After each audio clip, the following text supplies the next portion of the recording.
कसं वाटतं आदिरा? ठीक, पण मला असं वाटतं ठीक वाटलं नसतं तर बरं झालं असतं. का असं का बोलतेस? कारण पिंटू दादा मला आता रियालिटीची जाणीव झाली. Marriage is over. हा आदिरा, ये इकडे ये. बस. काय झालं मॅरेज इज ओव्हर. आदिरा, जगात ही गोष्ट पहिल्यांदा घडते का? भांडणं वादावादी होतात ना, सासवा सुनांमध्ये तर होतच असतात सगळीकडे. पण सासूशी भांडण झालं हा माझा प्रॉब्लेमच नाही पिंटू दादा. रोहन माझ्या बाजूने उभा राहते हा माझा प्रॉब्लेम आहे. आमच्यात सतत काही ना काहीतरी प्रॉब्लेम्स होत असतात आणि यावेळी तर त्याने पूर्णपणे गिव्हअप करून टाकलं. मी कधी गिव्हअप केलंय? पण ही गिव्हअप, त्याला मी नकोय ना त्याच्या आयुष्यात, म्हणूनच त्याने नोटीस पाठवली. मी नकोय तर ठीक आहे ना, मला त्याच्यावरती जबरदस्तीच नाही करायची. मला पण हे I want to end this marriage, that's it. I want to end this marriage. I am done. Done. त्याला जर मी नकोच आहे त्याच्या आयुष्यात तर मी का फोर्स करू त्याला? आमच्या रिलेशनशिप मध्ये ना आम्ही हे सगळं वन साइडेड सुरू आहे माहिती. आणि मी आता वैतागली. मीच किती किती किती प्रेम करू सांग. त्याला मी नकोच आहे म्हणूनच त्याने नोटीस पाठवली आहे. नाही मग मला नाही राहायचंय. मला त्याच्या इच्छेविरुद्ध त्याच्या बरोबर नाही राहायचंय. I just want to end this. बस. तुझं लग्न ठरवताना पण तू हेच केलंस का आदिरा? आम्ही सगळे तुला परोपरीने समजावत होतो, पण तरी सुद्धा तू काही केलीस, निर्णय घेतलास त्याच्याशी लग्न करायचा, असंच घाई. पण आम्ही सपोर्ट केलं तुला, तुझी इच्छा पूर्ण केली, सगळ्या गोष्टी तुझ्या इच्छेप्रमाणे केल्या. आणि आताही तू तेच करतेस. घाईघाईनेच हा निर्णय घेतेस. जरा मॅच्युरिटी दाखव. असा कुठलाही निर्णय घाईघाईने घ्यायचा नसतो आदिरा. मुळात रोहननी तुझ्याशी कुठल्याही प्रकारचं कम्युनिकेशन न करता डायरेक्टली तुला अशी डिवोर्सची नोटीस पाठवली. मलाही आवडलं नाहीये. मलाही तितकाच राग आलाय त्याचा. आयुष्यात पहिल्यांदा माणूस ओळखण्यात मी चूक केली असं वाटायला लागलं मला. पण रोहनशी बोलल्याशिवाय, त्याच्याकडनं या सगळ्या गोष्टींची उत्तरं जाणून घेतल्याशिवाय आपण काहीही करायचं नाही. ओके?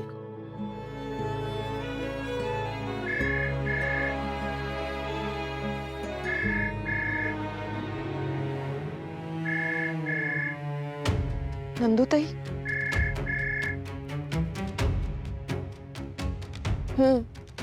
आदिरा, कशी आहेस?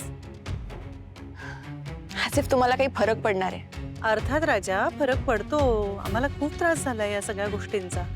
रिअली? तुम्हा सगळ्यांना? म्हणजे रोहनला पण? I don't think so. Adira, ऐक, मला तुला भेटायचंय. आत्ता भेटायचंय तुला. तू बाहेर पडू शकशील का घरातून? एक मिनिट. मला ना आता कुठल्याही नवीन ट्रॅक मध्ये नाही अडकायचंय. ओके? मला नाही यायचंय. अगं नाही राजा, ट्रॅप नाहीये हा. माझ्यावर विश्वास ठेव ना. मी तुझ्याशी खोटं बोलणार नाहीये. मला बोलायचंही नाहीये. पण मला खरंच तुला अर्जंटली भेटायचंय. खूप महत्वाचं आहे. तू एक काम करतेस का? मला गणपती मंदिरात भेटतेस?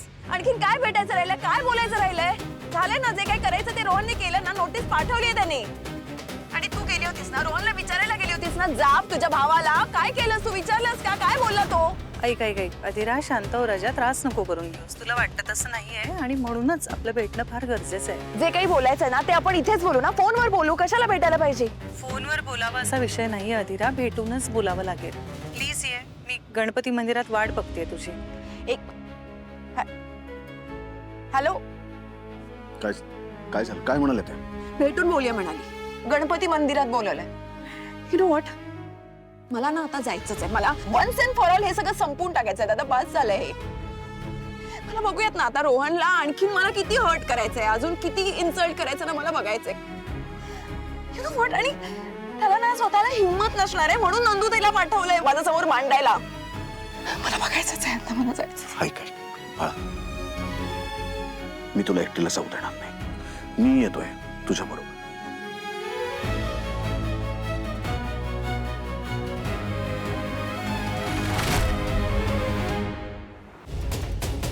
एक मिनिट. तुम्ही काय बोलताय तुम्हाला कळतंय का? अहो रोहनची सही सुष्मिता कशी करेल? ती म्हणे सगळ्यांच्या सह्या करते. मलाही आत्ताच कळलंय की आजपर्यंत तिने खूप वेळा आईबाबांच्या सुद्धा कुठे कुठे सह्या केल्यात आणि आईबाबांना फसवलंय, त्यांच्याशी खोटं वागली आहे. ती करते हे.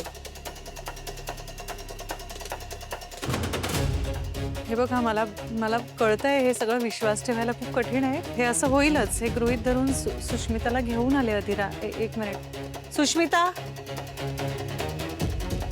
ये. फक्त खरं बोलशील ना आता.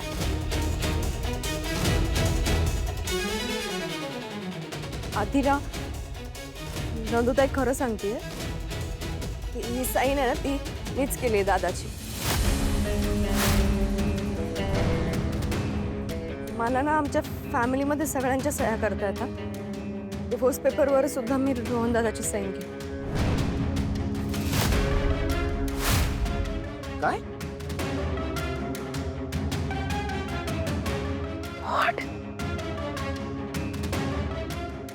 एक मिनिट, सुष्मिता सह्या करून दाखव. त्यांना सही करून दाखव आत्ताच्या आत्ता. ताई नको ना प्लीज. सुष्मिता, सही कर.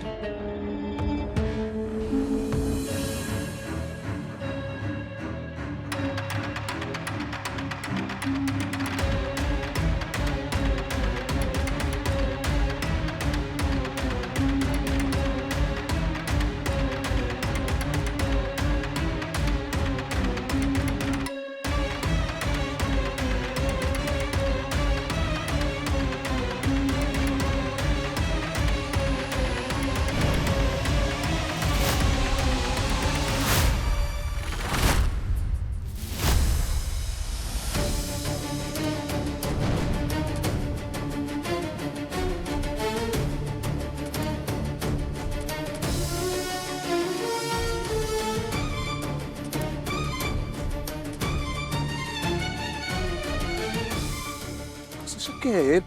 इतक्या हुबेहूब आणि तंतोतंत सह्या आहेत या. हे किती सिरियस आहे कळते का तुम्हाला? कोर्टाच्या डॉक्युमेंट वरती खोट्या सह्या करणं हा गुन्हा आहे. जेलमध्ये जाऊ शकतेस तू. नाही सॉरी जिजू, मला हे सगळं करायचं नव्हतं. मी डेलिबरेटली नाही केलं हे सगळं. मला मम्माने करायचं.